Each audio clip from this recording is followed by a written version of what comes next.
Imagine the deep, stifling silence inside a concrete bunker in the summer of 1944. Adolf Hitler sat hunched over a massive war map of the French coastline. His eyes were fixed on one single point, Pas de Calais, the shortest crossing.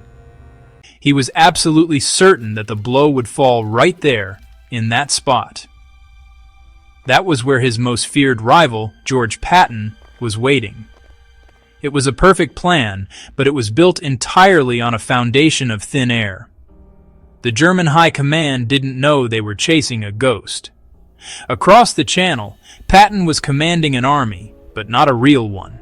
Imagine thousands of tanks and planes made of nothing more than inflated rubber.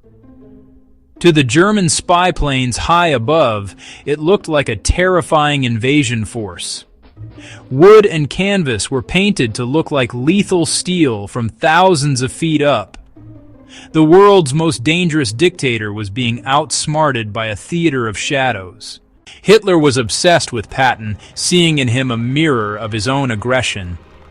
He believed Patton was the only Allied general who shared the Prussian spirit. Because of this obsession, he became blind to the truth staring him in the face. He kept his best divisions held back, waiting for the phantom general to strike.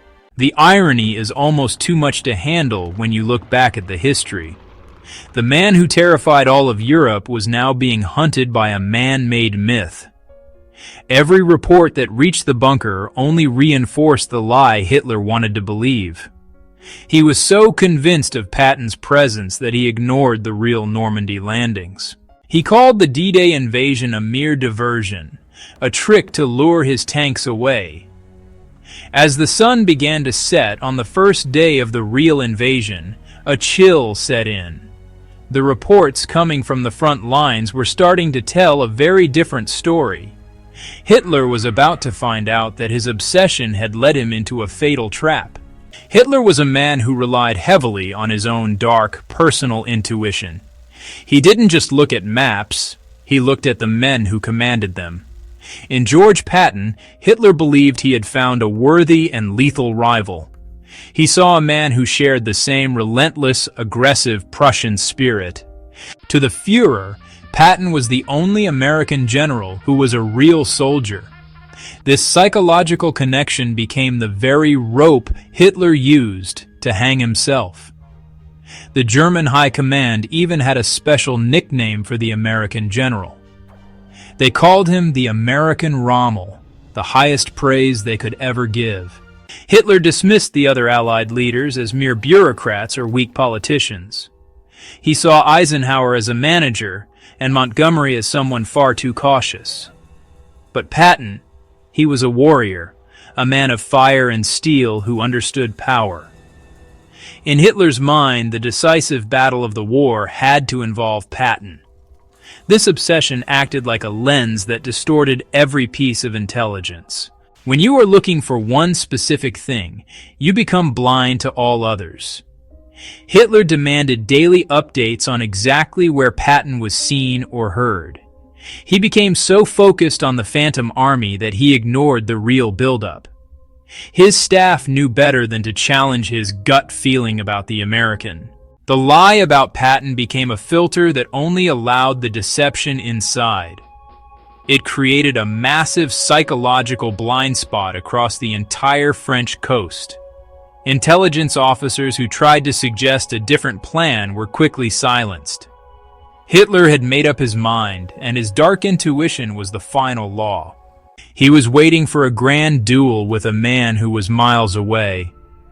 This blindness was the most effective secret weapon the Allies ever had. The stage was set for a tragedy that Hitler would never see coming. In the quiet before the storm, the panzers, the might of Germany's armored divisions, were silent. This was a silence that echoed with the weight of impending doom. As the world held its breath, these mechanical beasts lay dormant, their engines cold, their crews waiting for orders that never came. As the sun rose over the beaches of Normandy on June 6th, the world changed forever. The Atlantic Wall, Hitler's pride was being hammered by an unprecedented force. Just inland, the most powerful tanks in Europe remained hauntingly silent. The feared panzer divisions were sitting idle while the invasion began to breathe. They were bound by a rule that required Hitler's personal signature. Hitler was in a deep, drug-induced sleep that no one dared to disturb. His generals stood around the war maps in a state of absolute, agonizing paralysis. They knew the Allied ships were hitting the coast, but they were terrified.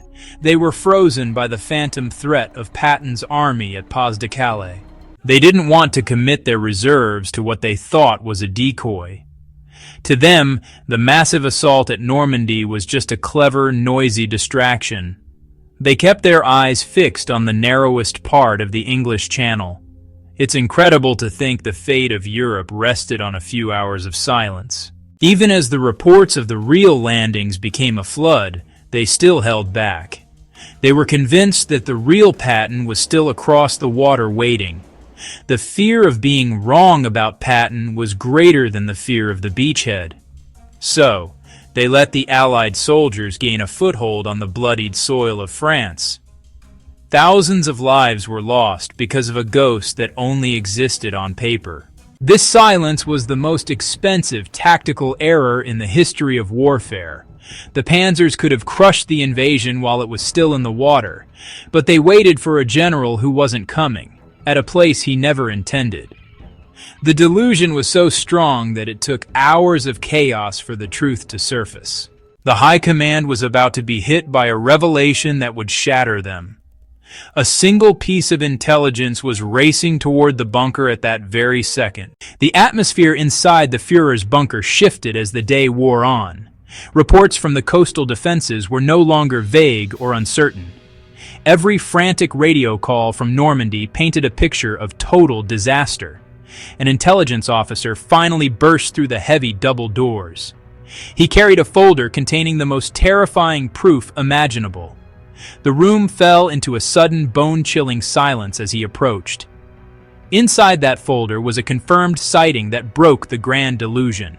Intelligence had finally identified the commanders on the ground. George S. Patton had not attacked at the Pas-de-Calais after all. He was officially confirmed to be leading troops right in Normandy. The rubber tanks and phantom radio signals were all a giant lie. The realization hit the High Command like a physical blow to the gut. Hitler stared at the report as if the ink itself was poisoned. His dark intuition, the very thing he trusted most, had failed him. The American Rommel was already carving a path through his lines.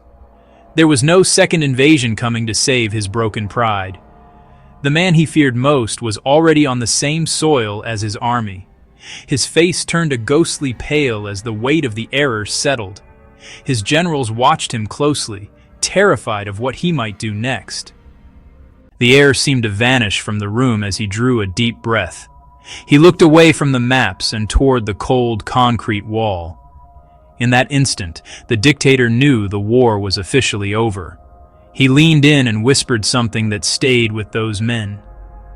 A few haunting words were about to escape his trembling lips. It's a heavy thing to witness the moment a man's own ego finally crushes him. Hitler didn't scream or throw a tantrum like he often did in the movies. He simply went cold.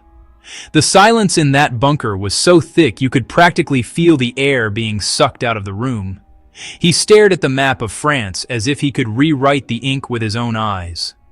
His generals stood perfectly still, afraid to even breathe while their leader processed the truth. The myth of his infallible intuition had just vanished into the shadows. He leaned over the wooden table, his voice coming out as a dry, haunting whisper.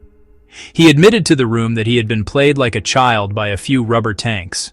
There was a chilling quality to his tone that terrified the officers even more than his rage. He spoke about how the Allies had used his own psychology to blindfold his entire army. In that moment, the men in the room realized their leader was truly a defeated man. It wasn't just a tactical error, it was the total collapse of his perceived genius. The words he spoke hung in the air like a death sentence for the Third Reich. He mentioned how the ghost of Patton had been more real than his own panzer divisions. It was a bitter irony for a man who prided himself on seeing through the lies of his enemies. He realized they had spent months waiting for a shadow while the real beast was at the door.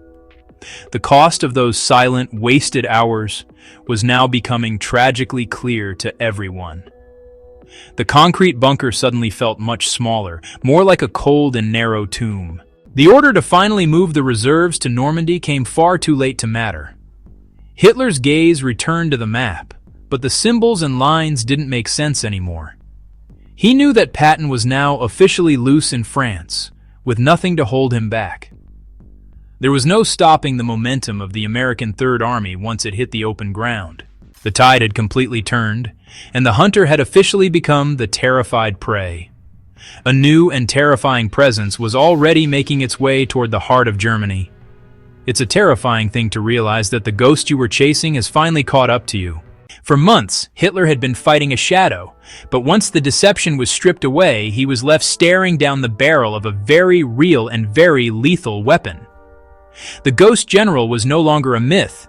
He was a juggernaut, tearing through the heart of France.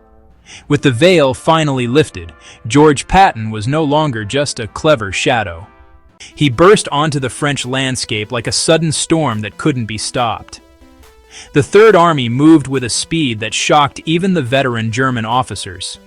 It wasn't just a simple march, it was a relentless, fiery blitz across the countryside. The Phantom General had transformed into a very real and incredibly lethal hammer. Every mile he gained was a direct blow to Hitler's rapidly crumbling Western defenses. The German soldiers on the ground began to speak his name with a new dread. They had spent months fearing a ghost, only to face an actual, living nightmare.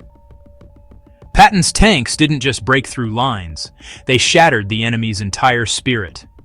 The American Rommel was proving to be more dangerous than the myth itself.